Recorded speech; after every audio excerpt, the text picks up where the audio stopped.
المنتخب المصري يفوز على كوت ديفوار بثلاثية مقابل هدفين. مباراة أثبتت إن المنتخب المصري مش جاي البطولة يهزر، مش جاي ما عندوش طريقة لعب، مش جاي ما عندوش مدرب. لا، منتخب مصر عنده مدرب اسم كبير، اسمه كابتن حسام حسن.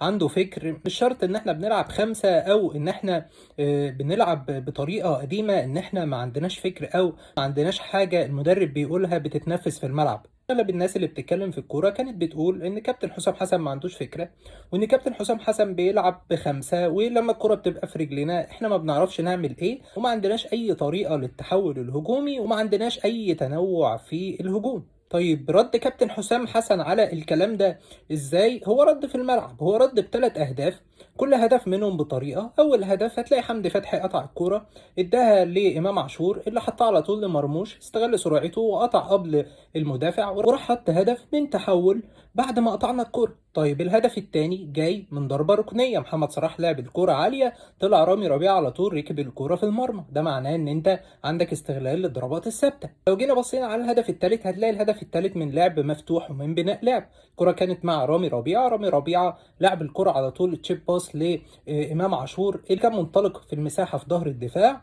راجل استنى محمد صلاح، حط الكرة بوش رجله لمحمد صلاح اللي حطها هدف. فبالتالي انت جبت ثلاث اهداف، واحد منهم من تحول بعد ما قطعت الكوره، والتاني كان من ضربه ركنيه، فانت بتستغل الضربات الركنيه او الضربات الثابته، والتالت من لعب مفتوح. فبالتالي عندك تنوع في الهجوم، فبالتالي مش بتلعب ثلاثه وخلاص او خمسه وخلاص، وبتقدر ان انت بعد ما الكوره تكون معاك او بعد ما تقطع الكوره بتعرف انت بتعمل بيها ايه. بالتالي انت عندك مدرب اسمه حسام حسن، وعندك لعيبه كانت رجاله النهارده، واصفر عن ده ان انت في نص نهائي افريقيا وهتلعب السنغال يوم 14. فاتمنى من كل الناس ان احنا نفرح بمنتخبنا، نفرح بمدربنا، نفرح بلاعيبتنا، ونبطل تشكيك في الناس، ونبطل تنظير على الناس، وان شاء الله اللي جاي احسن لمنتخب مصر.